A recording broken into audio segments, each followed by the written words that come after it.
रवीन्द्रनाथ टैगोर जी की कहानी अवगुंठन।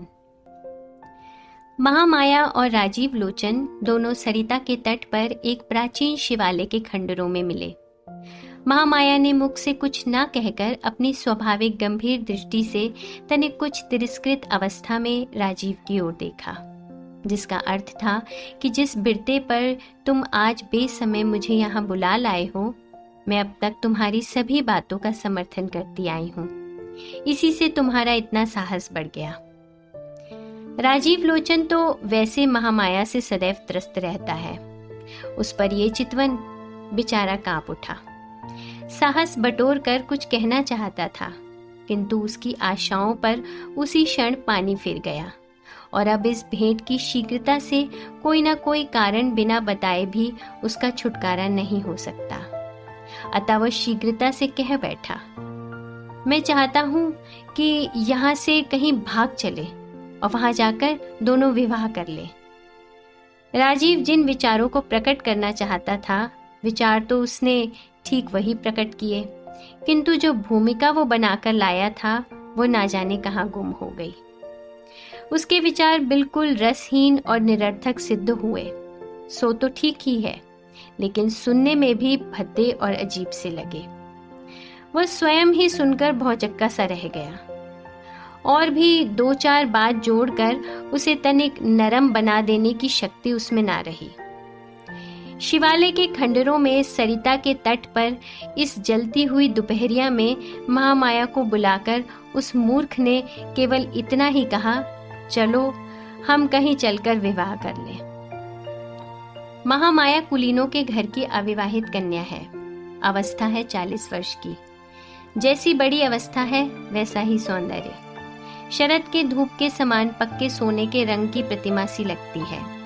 उस धूप जैसी ही दीप्त और नीरव उसकी दृष्टि है, दिव्यलोक जैसी उन्मुक्त और निर्भीक। उसके पिता नहीं है, केवल बड़ा भाई है।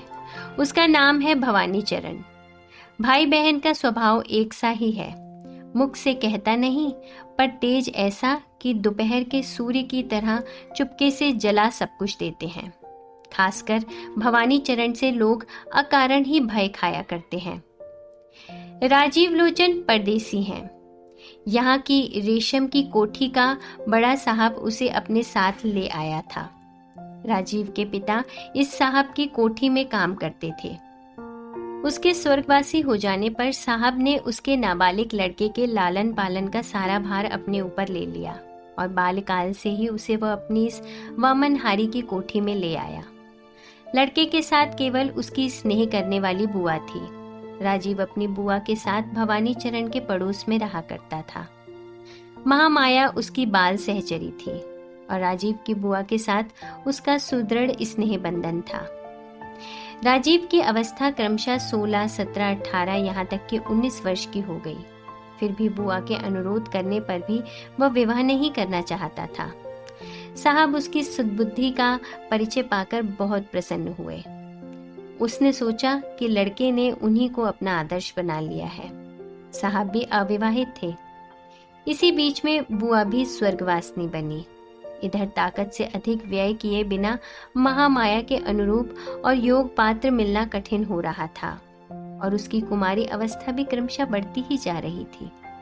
पाठकगणों को यह बताने की आवश्यकता नहीं कि प्रणय बंधन में बांधना जिन देवता का काम है, वे यद्यपि इन दोनों के प्रति अब तक बराबर लापरवाही ही दिखा रहे थे, लेकिन प्रणय बंधन का बोझ जिस पर है उसने अब तक अपना समय व्यर्थ नहीं किया। वृद्ध प्रजावती जिस समय झोंके ले रहे थे, नवयुवक कंदर्प उस समय पूर्णतः सावधान था। कामदेव का प्रभाव भिन्न भिन्न प्रकार से पड़ा करता है। उनके प्रभाव में आकर राजीव अपने मन की दो बातें कहने के लिए पर्याप्त अवसर ढूंढ रहा था, पर महामाया उसे अवसर ही नहीं देती थी। वास्तव में उसकी निस्तब्ध गंभीर चितवन राजीव के व्यथित हृदय में एक प्रकार का भय पैदा कर देती थी। आज सैकड़ों बार शपथ लेने के बाद राजीव उसे उस शिवालय के खंडरों में ला सका।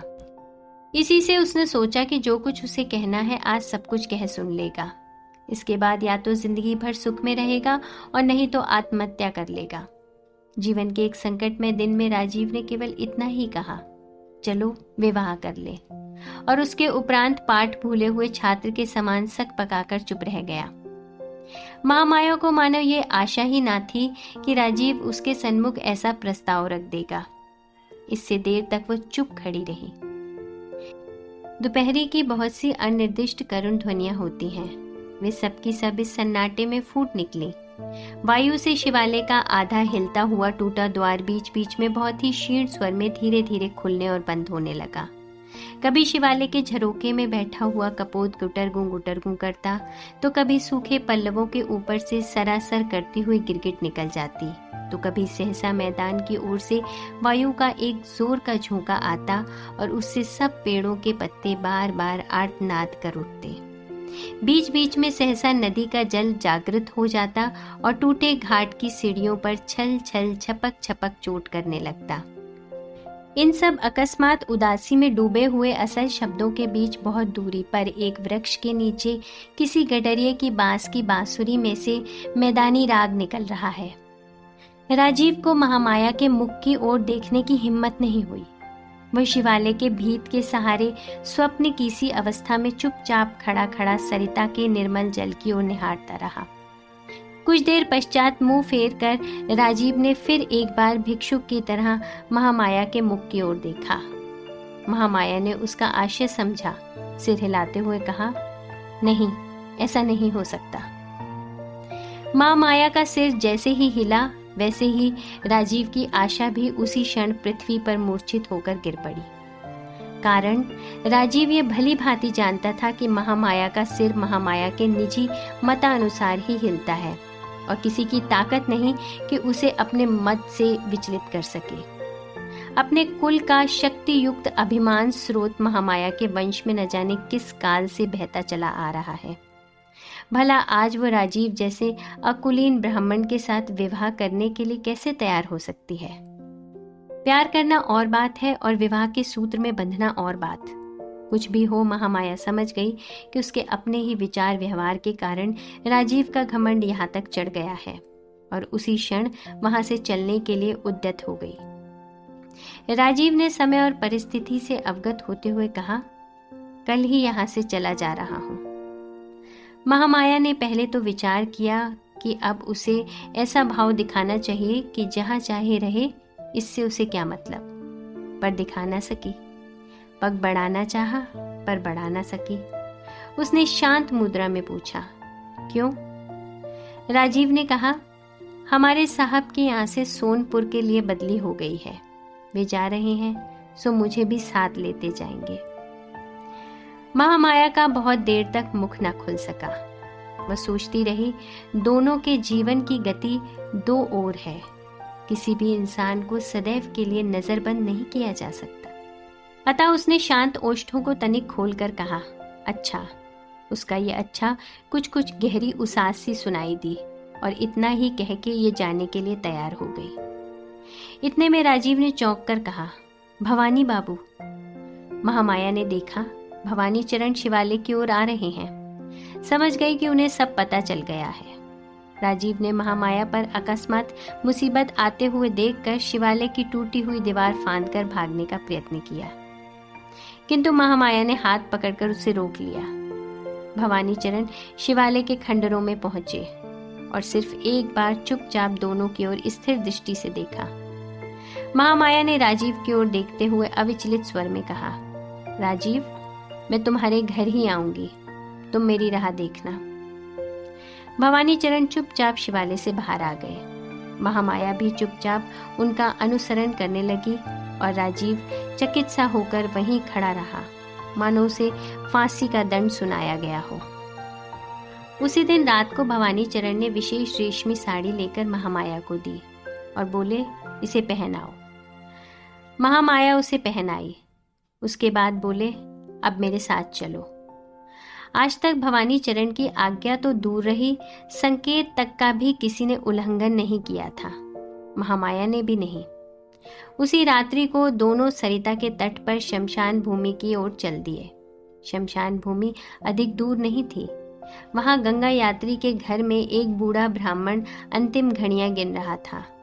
उसकी खटिया के पास पहुंचकर दोनों खड़े हो गए। घर के कोने में पुरोहित ब्राह्मण भी मौजूद था। भवानी चरण ने उससे संकेत में कुछ कहा। वह शीघ्र ही शुभानुष्ठान की तैयारियां करके पास आकर खड़ा हो गया। महामाया समझ गई कि इस मृत्यु को आलिंगन करने वाले इंसान के साथ उसका विवाह होगा। उसने रत्ती भर भी विरोध नहीं किया। समीप ही जलती हुई 2 चिताओं के प्रकाश में उस अंधेरे से घर में मृत्यु की यंत्रणा की आर्द्र ध्वनि के साथ अस्पष्ट मंत्रोच्चारण मिलाकर महामाया का पानी ग्रहण संस्कार किया गया। जिस दिन विवाह हुआ उसके दूसरे ही दिन महामाया विधवा हो गई।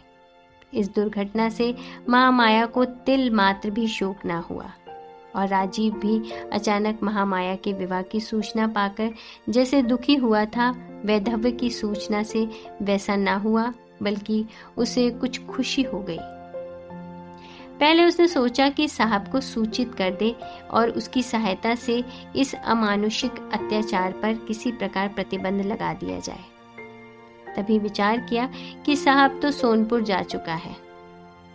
राजीव को भी वह साथ ले जाना चाहता था, पर वह 1 मास का अवकाश लेकर यहीं रह गया है। महामाया ने उसे वचन दिया है, तुम मेरी राह देखना। उसकी वह किसी प्रकार भी उपेक्षा नहीं कर सकता। इतने में बड़ी जोर से आंधी के साथ मूसलाधार वर्षा होने लगी। आंधी क्या थी, भयंकर तूफान था। राजीव को ऐसा महसूस होने लगा मानो अभी उसके सिर पर मकान ही टूट पड़ेगा।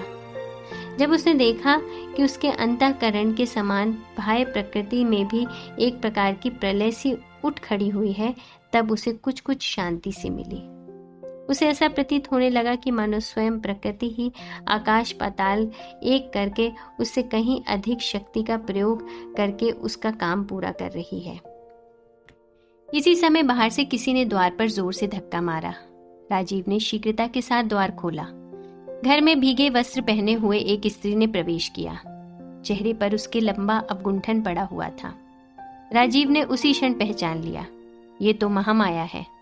उसने आवेश भरे स्वर में पूछा, महामाया, तुम चिता से उठाई हो? महामाया ने कहा, हाँ, मैंने वचन दिया था कि मैं तुम्हारे घर आऊंगी। उसी वचन को पालने के लिए आई हूं। लेकिन राजीव, मैं अब ठीक पहले की तरह नहीं हूं। मेरा सब कुछ बदल गया है, लेकिन अपने मन में महामाया हूं। अब भी बोलो, और यदि तुम वचन दो कि कभी भी तुम मेरा अवगुंठन ना हटाओगे, मेरा मुख ना निहारोगे, तो मैं जीवन भर तुम्हारे साथ रह सकती हूँ। मृत्यु के चंगुल से वापस मिल जाना ही बहुत है। उस समय और सब बातें तुच्छ मालूम देती हैं। राजीव ने शीघ्रता से कहा, तुम जैसे चाहो वैसे रहना। मुझे छोड़ जाओगी तो मैं नहीं रह सकता। महामाया ने कहा, तो अभी चलो। तुम्हारा साहब जहां गया है वहीं ले चलो मुझे। घर में जो कुछ था सब कुछ छोड़ छाड़ कर राजीव महामाया को लेकर उसी प्रकृति के प्रकोप में निकल पड़ा। ऐसा बवंडर चल रहा था कि खड़ा होना मुश्किल था। उसके वेग से कंकड़ियां उड़ उड़कर बंदूक के छर्रों के समान शरीर में चुभने लगी। दोनों इस भय से कहीं सिर पर वृक्ष न गिर पड़े, सड़क छोड़कर विस्तृत मैदान में होकर रास्ता पार करने लगे। बवंडर का जोर पीछे से धकेलने लगा, मानो ये इन्हें इस दुनिया से छीनकर प्रलय की ओर उड़ाए लिए जा रहा हो।